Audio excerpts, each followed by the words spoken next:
The Tao of Self-Confidence, episode 606. Welcome to the Tao of Self-Confidence, where I share stories of amazing women who have discovered their inner journey to self-confidence. Visit our website at thetaoofselfconfidence.com. Your inner journey to self-confidence awaits. Well, hello friend. Welcome to the Tao of Self-Confidence, where I share stories of amazing women who have discovered their inner journey to self-confidence. I'm your host today, Sheena Yap Chan, and today I have a phenomenal lady on the show today. She's a model, and I'm also excited to have her on and share her story with us today on self-confidence. So without further ado, I'm going to introduce you to Kayelle. Kayelle, how are you today? Maybe you can fill in a little bit more by yourself to our listeners.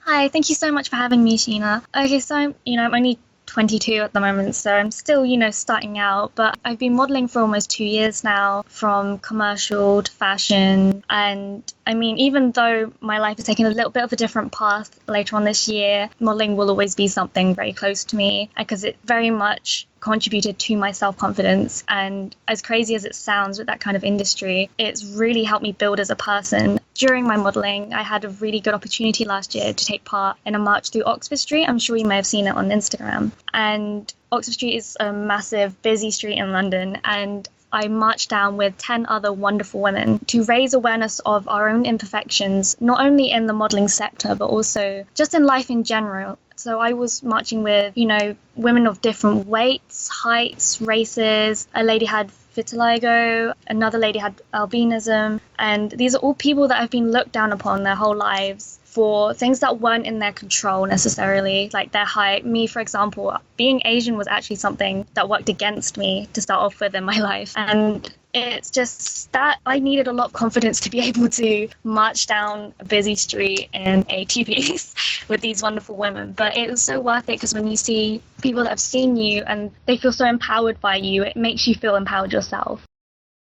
Thanks for sharing that. I think that's great what you've done, especially, embracing our imperfections, right? When we can see something like that, we feel empowered as well, not realizing we're all human beings, we're all not perfect, and our imperfections is what makes us who we are, makes us beautiful. So I'm really grateful that you're able to share that. And Kayelle, what's your cultural background? So my mother is Filipino and my dad is British. I have quite a large family on my mother's side. They are all over the world. I'm talking Canada, America, Germany, Oman, of course the Philippines, and the UK. Thanks for sharing that. And what'd be your favorite self-confidence quote? It'd have to be a quote by Coco Chanel. Beauty begins the moment you decide to be yourself. And I think that's absolutely so simple and so beautiful that it's just been something I've lived by ever since I heard it.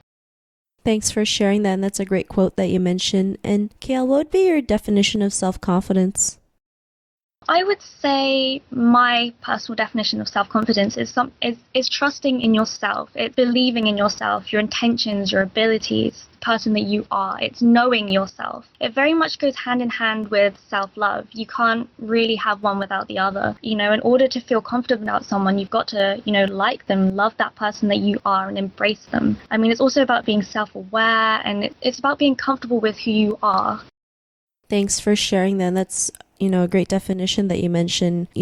Being comfortable with who we are really helps us build our confidence and knowing and trusting in ourselves. That belief is so important so that we can go out there and take action in our own lives. So thanks for sharing that. And Kayelle, what was your life like before your discovery of self-confidence? From a young age, I very much had a real kind of identity crisis. So being mixed Asian and British, I really struggled at primary school because actually I was the only Oriental Asian in my class or in my school, and I didn't really know how to deal with that. And at the time, there wasn't any real Asian celebrities or Asians that were in, my kind of Asians that were in the limelight that I had to relate to or look up to. And I found that really tough, and it was always a constant battle with myself, whether I felt like I had to be one or the other. And it was only as I got older that I started to embrace who I was. And as I entered the world as it is, I discovered there were so many more people like me. And, I found people to relate to. And I feel like because of all of these things I went through, especially from the Asian culture as well, there was such a constant need for me to have some validation and approval. And instead of looking for that within myself, I was constantly looking for that from other people, and it's not a way to live.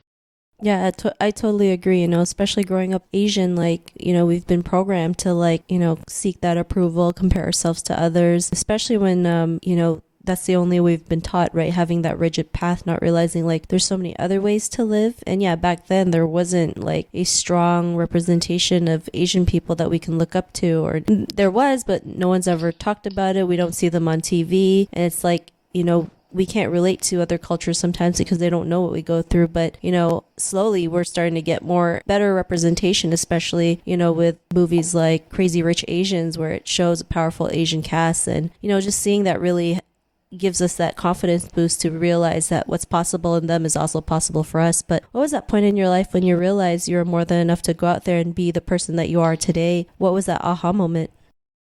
I would say it wasn't just one moment. I think throughout life it's been multiple small moments, and you can't disregard the small moments because eventually they build up to give me the confidence that I have now. And it's things like, it's that survival that gives you that confidence. For example, leaving a toxic relationship and realizing, surviving that heartbreak gives you that confidence because you can do it. Or losing friends and gaining better and more positive people in your life. You may lose something, but you realize that there are better things out there, and that gives you the confidence to carry on and be the person that you are and trust in yourself and believe in yourself.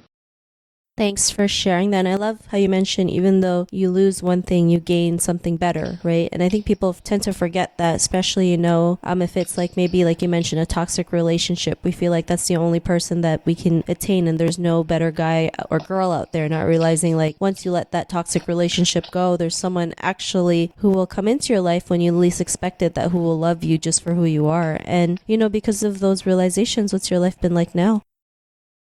It's honestly so different than I could have ever imagined. And, I adapt every day. And it's, my perspective on life is different. I'm so much less scared to make mistakes. I'm less scared to fail because I know they're going to lead to better things or different things, because you don't know what path you're on and you don't know what opportunities are going to arise, and with this new confidence, I can trust in myself that I'm doing my best and that my intentions are good. I mean, I get so many, I never thought I'd be the girl that has, 8,000 followers on Instagram and, younger girls messaging her saying that, they're looking up to me and, they really want to be, like me, and I'm shocked. I even have parents messaging me saying, oh my god, my daughter, like, I've been showing you to my daughter, I wish she'd be like you. And it's just, it's amazing. I really didn't think I would get to a place where I could inspire people to love themselves and more. Yeah, I totally agree. But I think, like you mentioned, when you do something that's in alignment with you and you have good intentions, people will just flock to you. You just attract the right people into your life because, they can see what you're doing. They inspire to be that, and they just know that you're out there with good intentions to create a better impact in this world, to create a better representation of, how to love ourselves and be confident and just go out there even though we are imperfectly perfect. So I think that's great. And, to the woman who's listening to your episode, she may be in her own journey to self-confidence. What would be that one tip you would give to her?